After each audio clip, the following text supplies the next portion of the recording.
atomic bombs, mentally insane rats, and giving the term friendly fire a completely new meaning. Because today we are gonna play as the best faction in the Warhammer universe. And that is of course, the Skaven. For any one of you who doesn't know who the Skaven are, they're basically the Joker from Batman. See, I'm a guy of simple taste. I enjoy dynamite, and gunpowder. And you know the thing that they have in common? They're cheap. Because for the Skaven, there are really only three important things in this world. Power, food, and chemical warfare. In the eyes of these red bastards, everyone is expendable and they will throw their own kin in the firing lines, if that means saving their own tail or getting an extra cheese sandwich.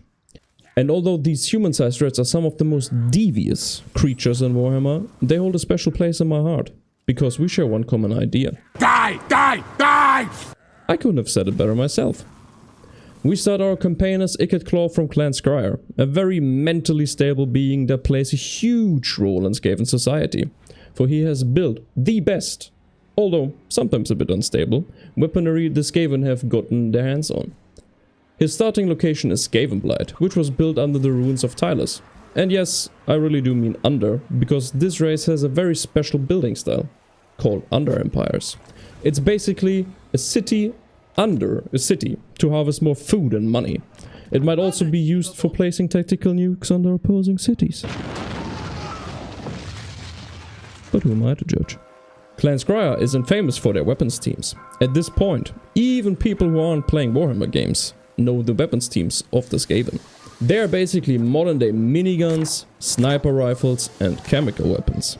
These bad boys will tear even the toughest enemies to green mist. And the best thing is, Ikit has access to the Forbidden Workshop, which makes Kill Death Machine even deadlier. Upgrades range from simple stat buffs from the sniper rifles to the blatantly overpowered, but very appreciated, upgrades like infinite ammo for your Rattling guns. Which we are also grabbing immediately because this is thankfully the very first upgrade you can buy. This neat little workshop also grants you the access to your nuke ability to bring world peace. As for our neighbors, we have Objective zombie pirates to our south, shirtless men on steroids to the right, and humans and beastmen to our left. And for some reason I cannot explain, nobody seems to like us. Weapons of mass destruction! Yes, yes! Okay, maybe I do. In the beginning you are presented with two options. Either you expand to the west and deal with Estalia, which is honestly a piss in the park. But you will also have to deal with the Beastman led by Morgor, who is a huge pain in the ass, cause he has a natural 75% missile resistance. Very fun. Or you expand to the east and will have to deal with said undead zombie pirates as well as the dwarves. The Skaven hate dwarves. Naturally the best choice is heading to the east. And with typical Skaven diplomacy, also called bribery, we pay our way out of being a target for Morgor, while dealing with the dwarves and undead pirates. As for our military and tactics, morale, non-existent. Armor, none. But cost is practically free. Our units are cheap, so cheap in fact that our bullets cost more than their petty lives. Our frontline collapses, very good. Easier to fire through. As one of our greatest warlocks Warp 2, Master of the Art of Explosion once has said, if you haven't been friendly fired yet, or exploded, you are probably not where you should be. After obliterating the first Estalian army and taking their settlement, we march onwards to help Satosa finish off Talea. For the Skaven, food is a resource that can be used to build settlements up to tier 5 immediately. However, Skaven economy is much like Africa. They have a shit ton of cash to harvest from the surrounding areas, but there's little to no food. Depending on how much food you have, you either give yourself faction-wide buffs or debuffs. As some of you might have already noticed, I'm playing the campaign with a few mods. Most of them are just quality of life changes, or changes to make the gameplay a little bit more lore accurate. If you think playing with mods is cheesy, think again. We are the Skaven. We do not care for fairness. After negotiating with the local greenskins and joining their war against the dwarves, we create a reason for beating up these shirtless men. Luckily the dwarves only had 2 settlements and got overrun by the Vermintide in about 2 turns. But the fights weren't nearly as easy as I was hoping, cause their heroes were literal bullet sponges with armor thicker than modern day feminists in leather leggings. It was finally time to expand our under-empire, so our first warlock engineer suicided himself right into the closest enemy settlement. Around turn 9, you're presented the quest to go for Ikit's personal weapon, Storm Demon, which makes him go even more sicko mode. Scouting the nearby neighborhood, I've realized that Sartosa was on her way dealing with the tree huggers and was far away from home. So we did the honorable move and declared war on her. I wonder what Orion wants. Of course. As the Skaven, not only do we not know what diplomatics are, we are naturally at war with everyone, because they think we're some threat to the global population. Sartosa went ahead and besieged our settlement, which favored us. Now, in order to advance our Forbidden Workshop, it is required to recruit a Warlock Master and get him to level 15. Needless to say, the faster we recruit one, the better. Orion, as per usual, was a major nuisance, attacking me while I was still licking my wounds from the battle with Sartosa. Thankfully, the Horned Red blessed me with a choke point map. It goes without saying that the battle went much like the Normandy invasion.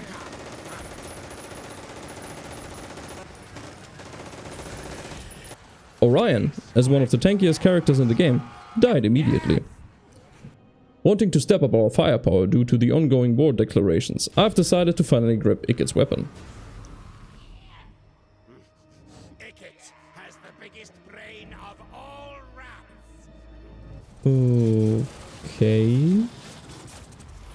After taking Sartosa's capital and pushing it all the way up to tier 5, we gave up the itsy bitsy ability to eat. Thankfully, the Skaven cycle is completed by eating the ungrateful rebels of our settlements. Food issue resolved. That is what I call efficient. As for our past relations with the local greenskins, abandoned. They were no longer of any use and therefore had to go. Orion, on the other hand, lived on to annoy me another day. Thankfully, I was able to use one of the most broken movement stances in the entire game. Stalk. And so we ambushed our way out of dealing with Orion, because we don't win battles, we outnumber them. You see, the Skaven get the unique ability to stalk. It gives them the chance to ambush someone on attack, and it doesn't sacrifice any campaign movement range like it usually does. Ambushing is very broken, because you get the chance to surround the enemy, not by superior movement or thought out tactics, but by simply deploying your army like this beforehand before the battle even begins. I mean, look at that. Imagine being on the receiving end of this. There's no formation, no front line, no back line, just death.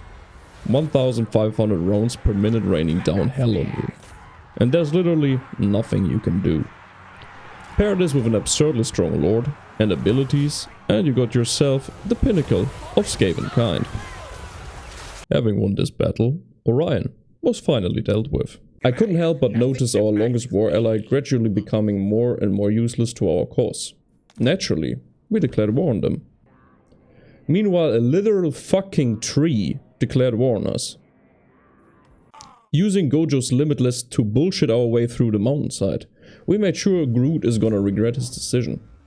Not only do the Skaven possess the ability to stalk, no, they also get the ability to traverse any terrain with digging under it. Thematically, it's very lore accurate.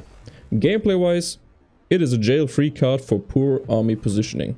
And I fucking love it. Naturally, it was time to call the Urukai to arms and cosplay as Isengard for a moment.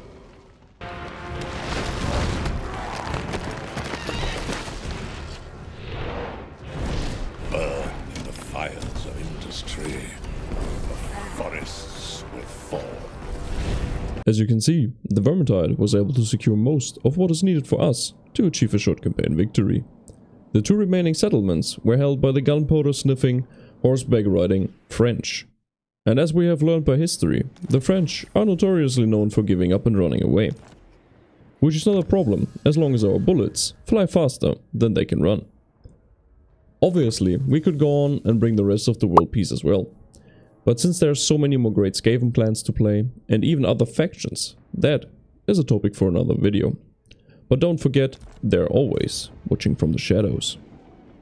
I want to take this moment for saying thank you for watching this video. I put in a lot of time and effort, so if you like it, leave a comment, like and subscribe, and until the next time.